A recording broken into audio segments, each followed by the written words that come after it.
আসসালামু আলাইকুম, নমস্কার। অন্যান্য বারের মতন আজকে একটি ভিডিও নিয়ে হাজির হয়েছে আপনাদের সামনে। প্রথমেই আমার নলেজ সেন্টার তরফ থেকে আপনাদেরকে আন্তরিক শুভেচ্ছা জানাই। আজকের ভিডিওটি হলো, আপনারা দেখতেই পেরেছেন, একটি গাছ। এই গাছ অঞ্চল ভেদে বিভিন্ন নাম হয়ে থাকে। হয়তো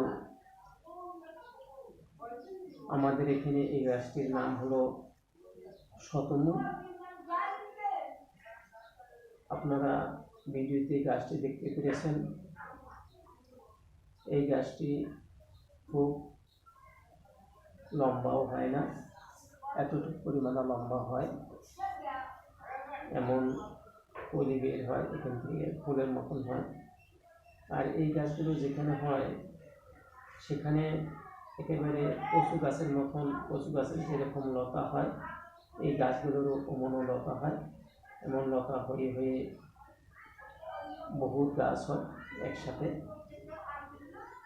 তো এই গাছ যদি কেউ কোনো জায়গায় পেয়ে থাকেন, তাহলে সেই গাছ থেকে এমন শিপা সংগ্রহ করবেন। এই গাছটির শিপাগুলি হলো উপকারী। এই শিপার বহুত গুণাগুণ আছে।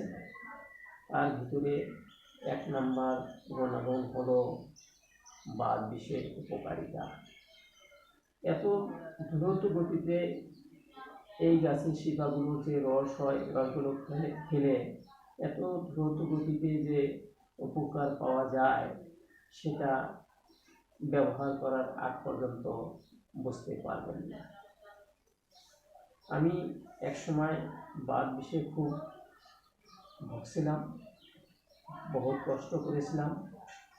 একবার যদি ফ্যানের উপরে মাটিতে বসে থাকি আর উঠতে পারি নাই, খুব ব্যথা পেয়েছি। জয়েন্টে জয়েন্টে, ফ্যাঙ্গেল জয়েন্টে জয়েন্টে ব্যথা হয়েছিল। তাই এক কবিরাজের মুখে থেকে শুনে এই গাছগুলোর এমন শিপা সংগ্রহ করেছিলাম। শিপাগুলো পাতায় বেটে রস বানিয়ে জমা করে রেখে একটা বোতল বা বয়মের ভিতরে জমা করে রেখেছিলাম। তখন ছিল শীতের দিন। শীতের দিনে জমা করে রাখলে এগুলো নষ্ট সহজে হয় না, কিন্তু গরমের দিনে যদি কেউ এগুলো খেতে চান, ব্যবহার করতে চান, তাহলে একবারে পাতায় বেটে বহুত রস বানিয়ে রাখবেন না, তাহলে গন্ধ হয়ে যাবে, খেতে পারবেন না। তাই গরমের দিনে যদি কেউ খেতে চান, ডেইলি 7টা করে, এমন করে 7টা করে শিপা বা মূল গাছের তল থেকে, মাটি থেকে করে তুলে এনে পাতায় বেটে রস বানিয়ে খেতে পারবেন। এর উপকার বহুত গুণাগুণ আছে এই গাছটা। তার ভিতরে বিশেষ করে 1 নম্বর হলো বাত বিষের উপকারিতা। বাত বিষের এত দ্রুত গতিতে কাম করে, এর ভিতরে ক্যালসিয়াম ভরপুর। আমরা জানি জয়েন্টে জয়েন্টে বিষ, বাত বিষ, এগুলো ক্যালসিয়াম অভাবেই হয়। সাধারণত ক্যালসিয়ামের অভাবে এই বিষগুলো হয়। তাই উপরালাই সৃষ্টিকর্তায় এর ভিতরে এত ক্যালসিয়াম ভরপুর করে রেখেছেন, কল্পনা করা যায় না। তাই আপনাদেরকে বলছি যে বাত বিষে ভুগতেছেন, সে এই গাছগুলো যেখানে পাবেন সেখান থেকে, গাছগুলোর নিচে থেকে বা মাটির নিচে থেকে এরকম শিপা সংগ্রহ করে এই শিপাগুলো এনে পাটায় দিতে রস করে, তার রস ডেইলি সকালে খালি পেটে 1 গ্লাস পরিমাণ রস বানিয়ে পানির সাথে মিক্স করিয়ে 1 গ্লাস পরিমাণ রস বানিয়ে সকালে খালি পেটে খাবেন। 1 সপ্তাহ খাওয়ার পরেই যে বাত বিষে যে এরকম ভুগতেছেন, সে ট্যাগ পেয়ে যাবেন কতটুকু আগে থেকে কতটুকু পেয়েছে।